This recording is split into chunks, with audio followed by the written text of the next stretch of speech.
Hello, everyone, and welcome to Police Off the Cuff, Real Crime Stories. I'm your host, Bill Cannon. I'm a retired 27-year veteran of the NYPD, retired as a sergeant at a Manhattan North Homicide Squad.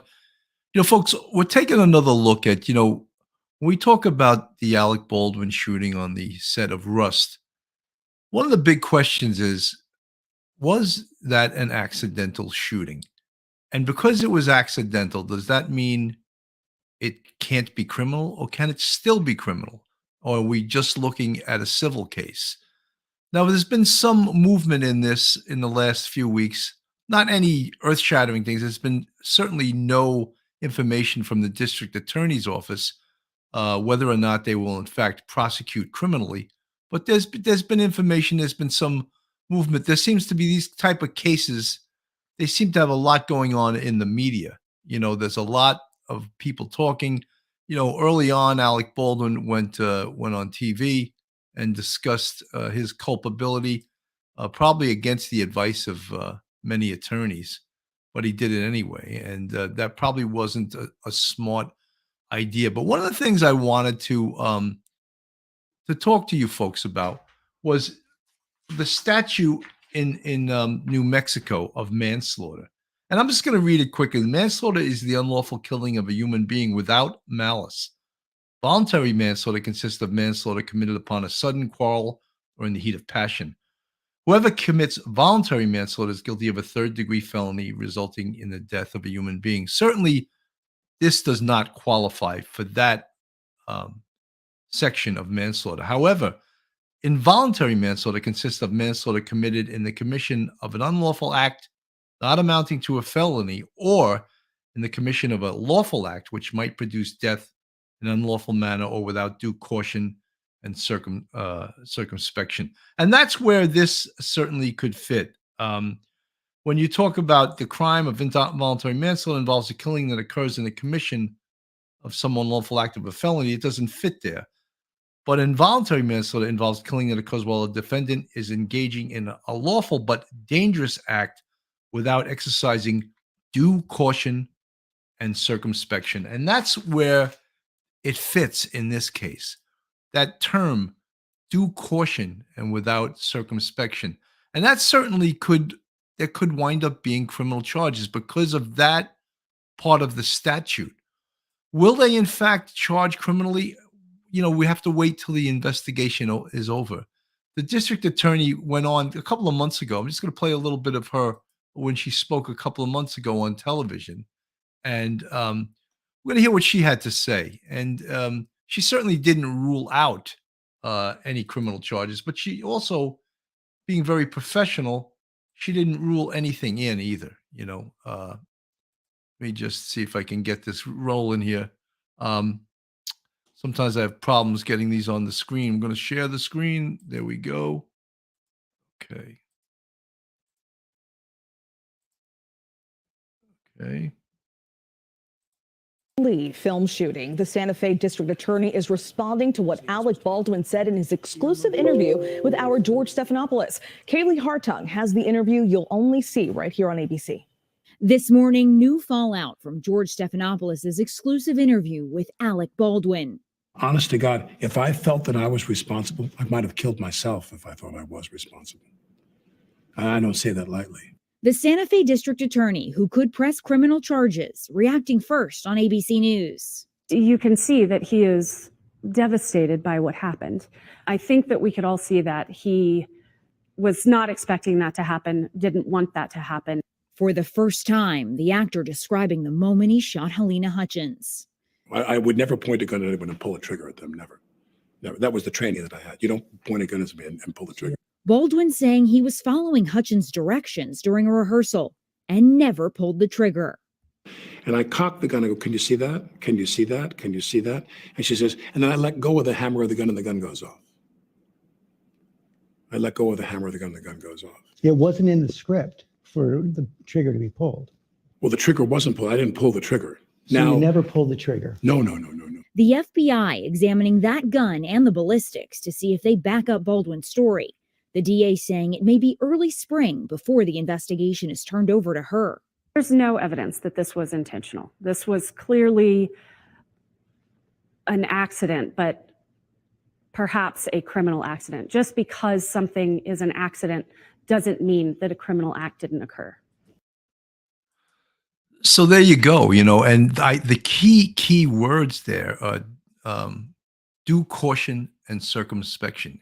Did he take due caution? And that is where the entire criminal case hedges upon. Did Alec Baldwin take due caution and circumspection? And one of the ways we could say that he may not have is the fact that he never checked the gun. He was handed the gun by a gentleman named David Halls, who was the movie's assistant director. And David Halls handed it to him and said, "Cold gun."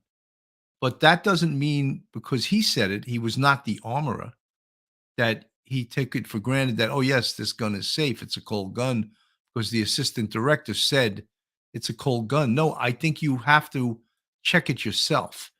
Where there is liability and where is the responsibility, anyone that's ever worked, and we've covered this before, worked with firearms, is that a firearm, you should, as long as you consider a firearm always to be loaded, then you would never point it in an unsafe direction and pull the trigger, because horrible things can happen, like what happened in this case. And those are some of the things that we spoke about. And again, we come back to the big question.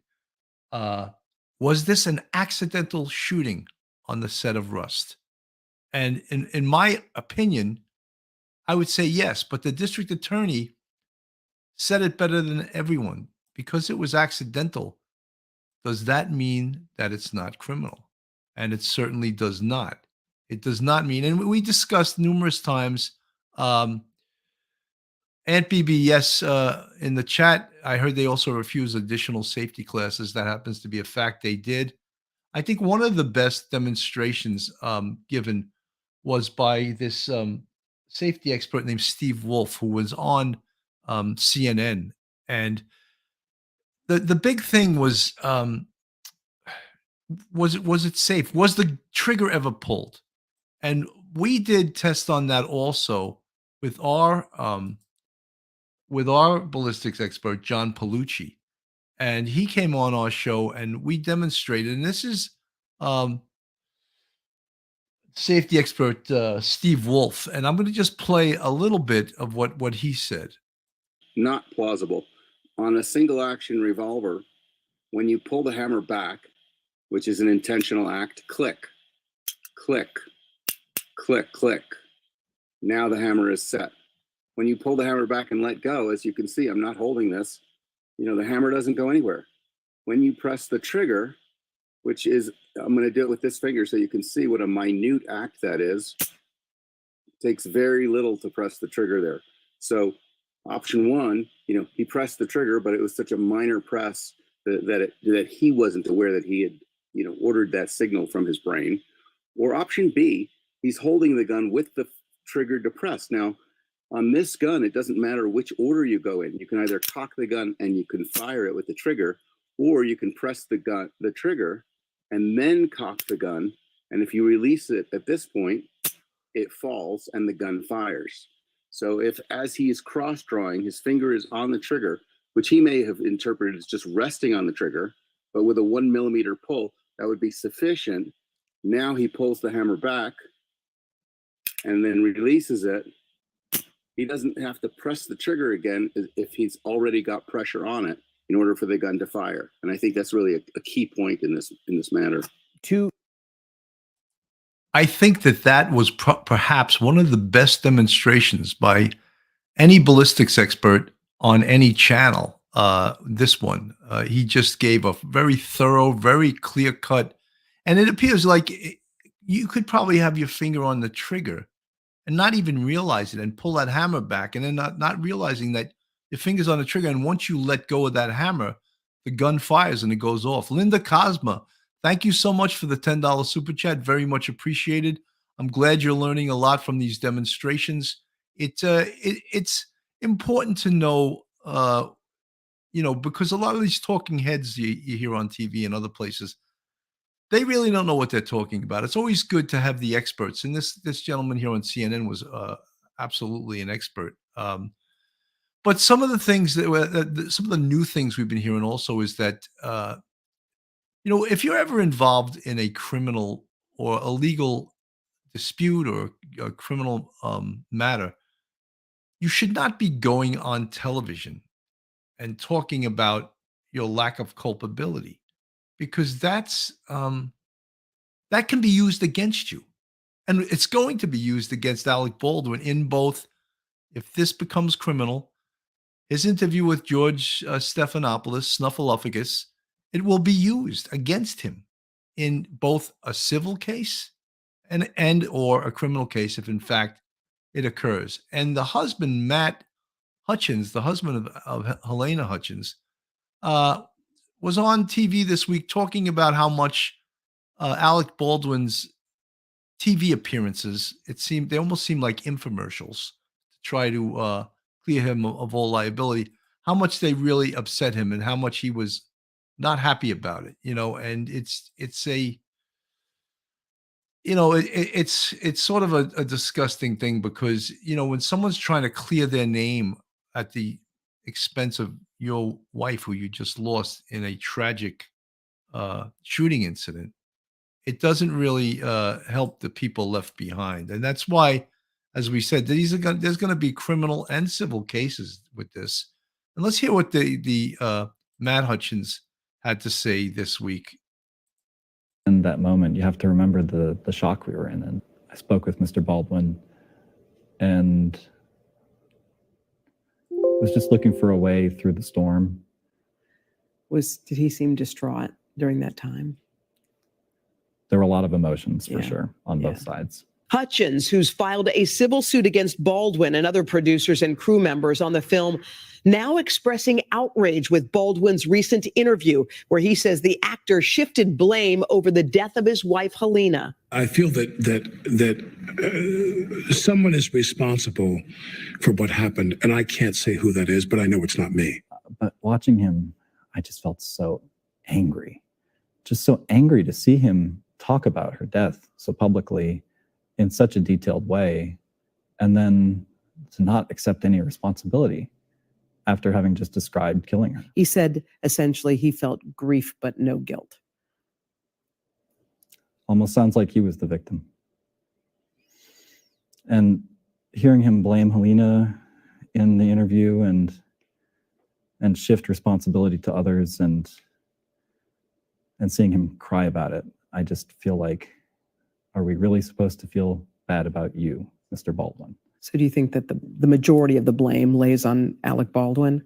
The idea that the person holding the gun, causing it to discharge, is not responsible is absurd to me. Every individual who touches a firearm has a responsibility for gun safety. But gun safety was not the only problem on that set. There were a number of industry standards that were not practiced, and there's multiple responsible parties.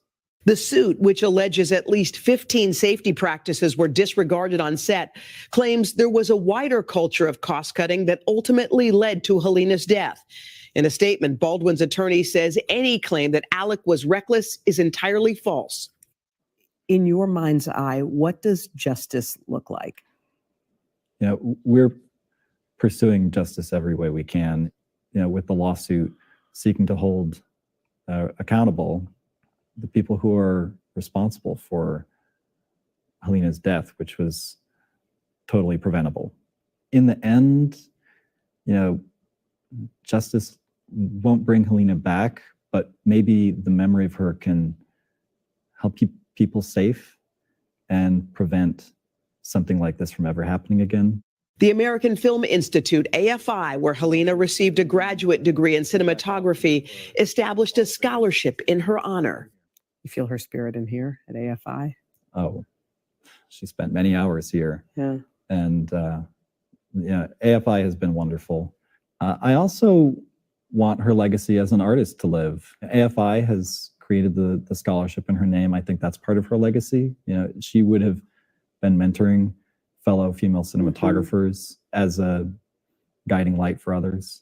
There's a beautiful inscription on her, I guess you'd call it a tombstone. What is written there, and why did you choose that?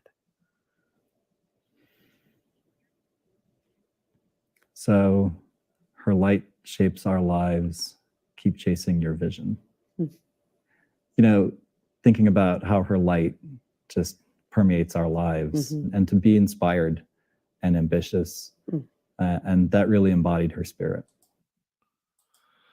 So, folks, you could see when we talk about the civil case, there's people that have been left behind. Obviously, that the only way, you know, there's a companion criminal case, and there's undoubtedly is going to be a civil case. We don't know yet if, in fact, someone is going to be held accountable for the criminal charges, and who, in fact, that's going to be. There's enough blame to go around. Certainly, Alec Baldwin, he was holding the gun when he says it went off. He pulled the trigger, as most of us in law enforcement and most of us that have any ballistics experience believe.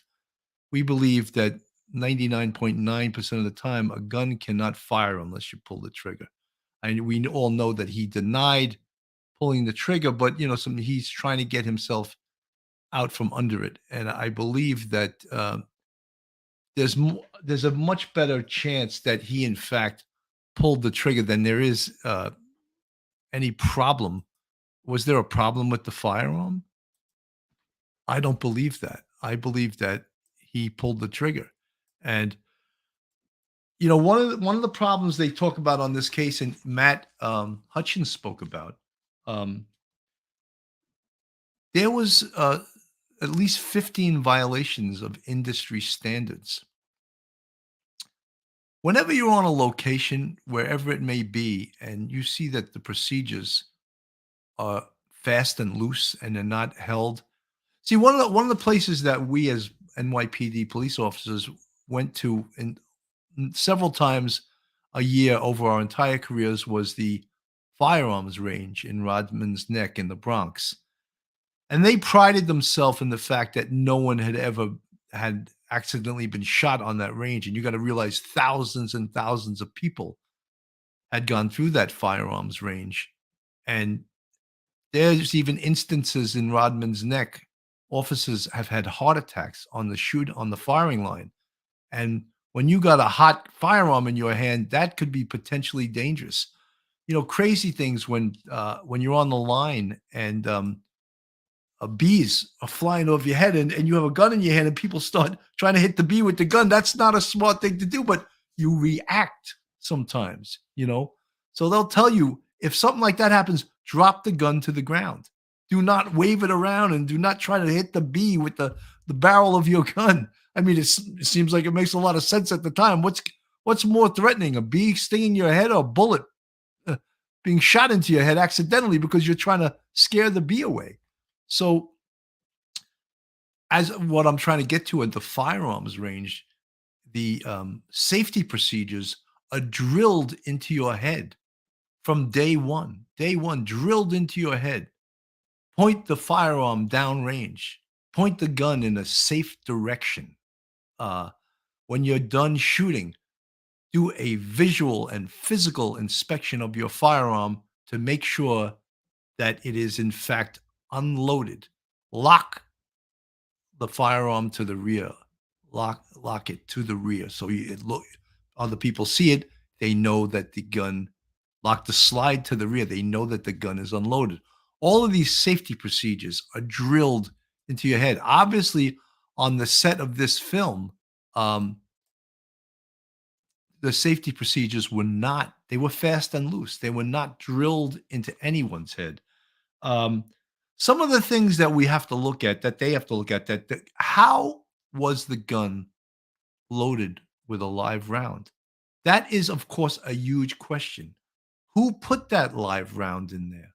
How was it even in with the dummy rounds that was supposed to be put inside that firearm? How did that occur? Why was the gun pointed at the cinematographer and fired, resulting in her death? Why did that happen? There certainly needs to be a thorough investigation in regards to that. How many procedures were violated on the set of Rust that, in fact, gave an environment, gave it out that the environment was fast and loose and that safety was not the number one priority of this movie set. Um, Another tragic thing, the armorer, who I just had her picture up on the screen, she was, uh, there she is right there, Miss Gutierrez Reed. She was the daughter of a famous Hollywood armorer. However, she was quite inexperienced. And in fact, they had found out through investigation that she wasn't the number one choice to be the armorer on that film. The person who they had chosen, they weren't paying enough money. So he turned the job down.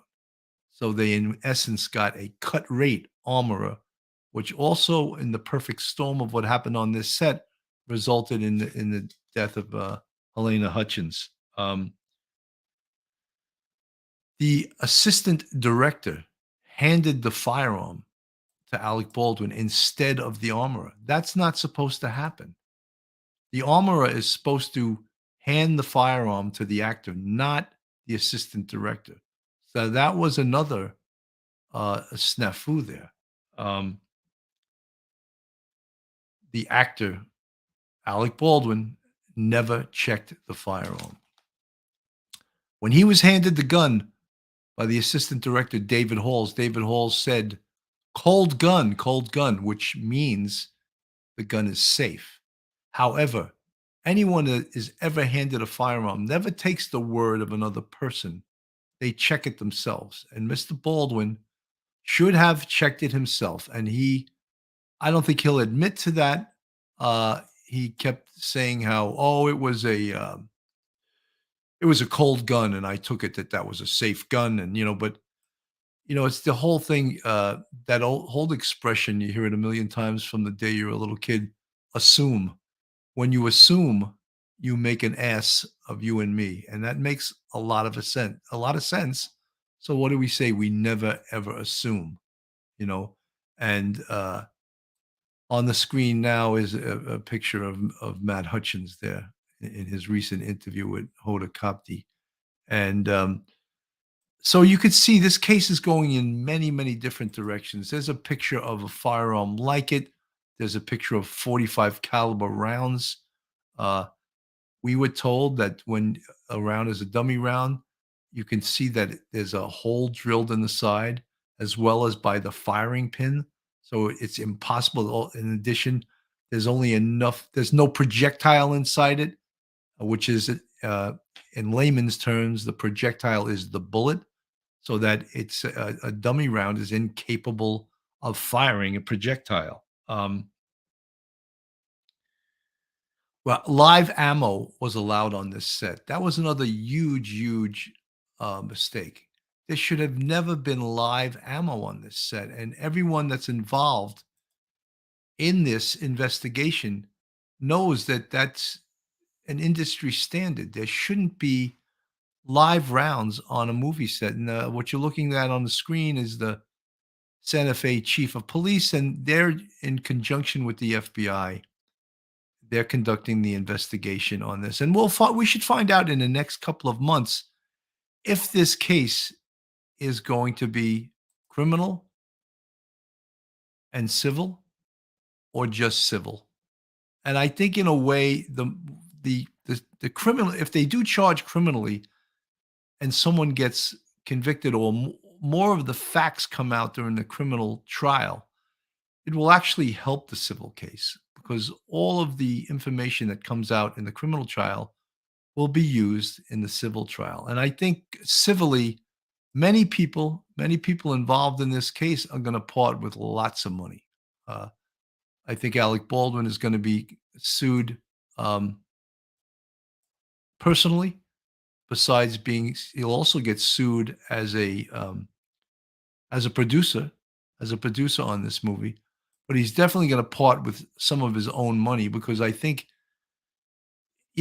we've been covering this case, and I think he is the most culpable person out of everyone on this set.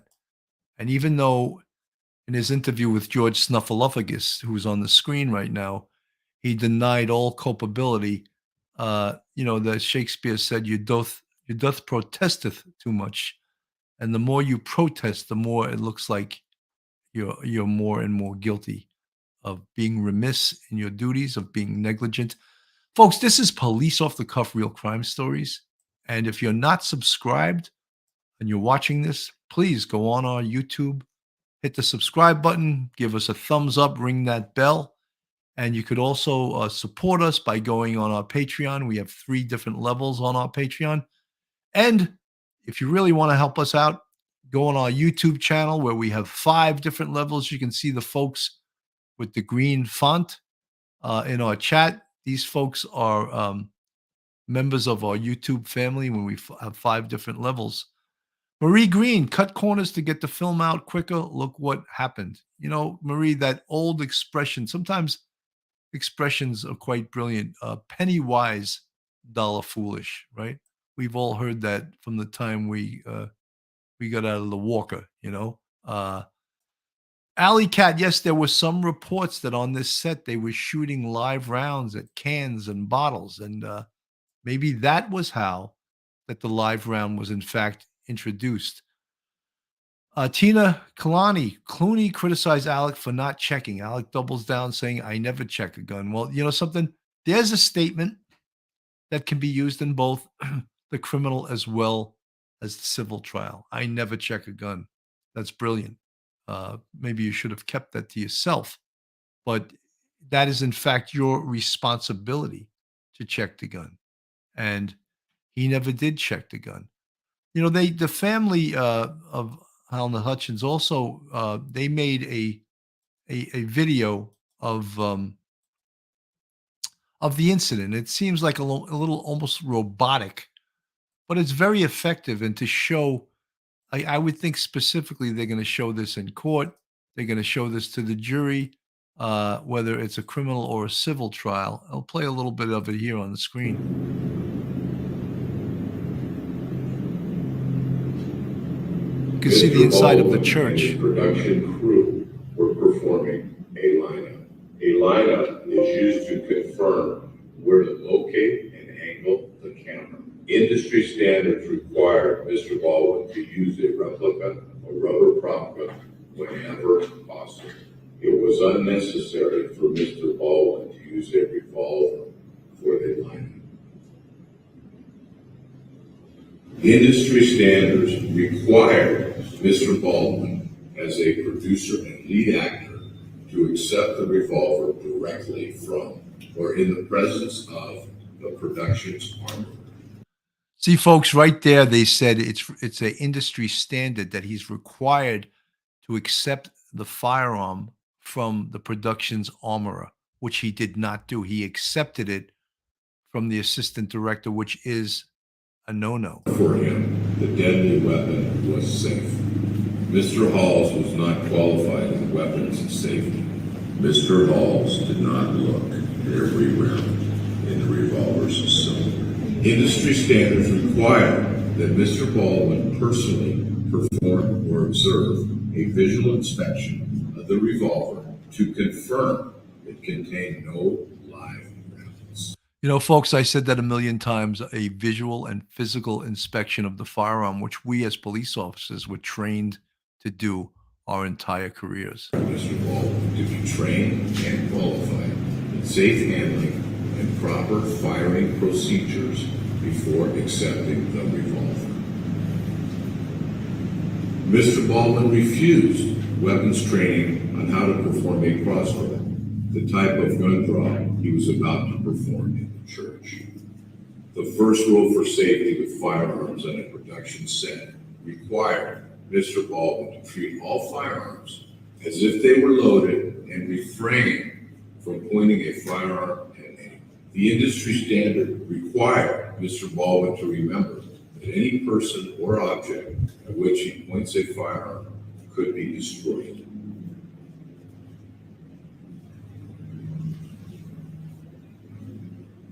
Mr. Baldwin aimed the revolver at his cast and crew within a dangerous distance. The cast and crew were only 4 feet away from Mr. Baldwin's weapon. Industry standards required Mr. Baldwin to ensure any crew in the line of fire and protective glass or other personal protective equipment. Industry standards require remote operation of the camera if Mr. Baldwin ever aimed the gun at the camera.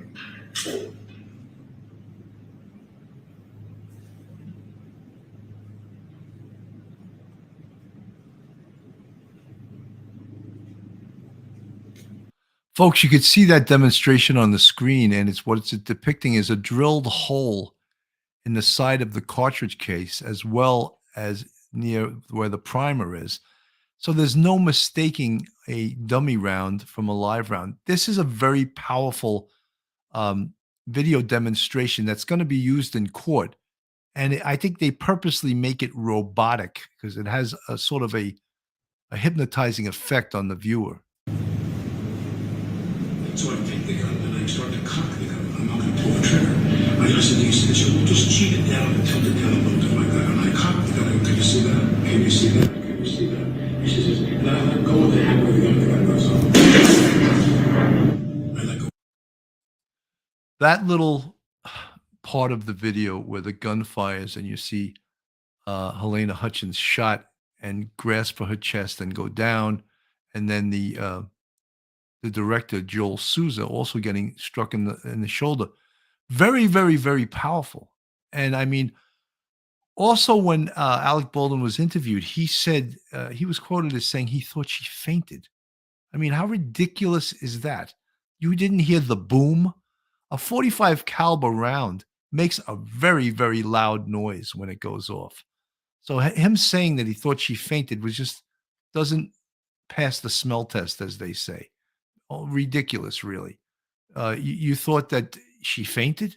No, you shot her. Like that sound he heard and her going down, that didn't register in his brain that she had just got hit with a live round. I don't know if I buy that.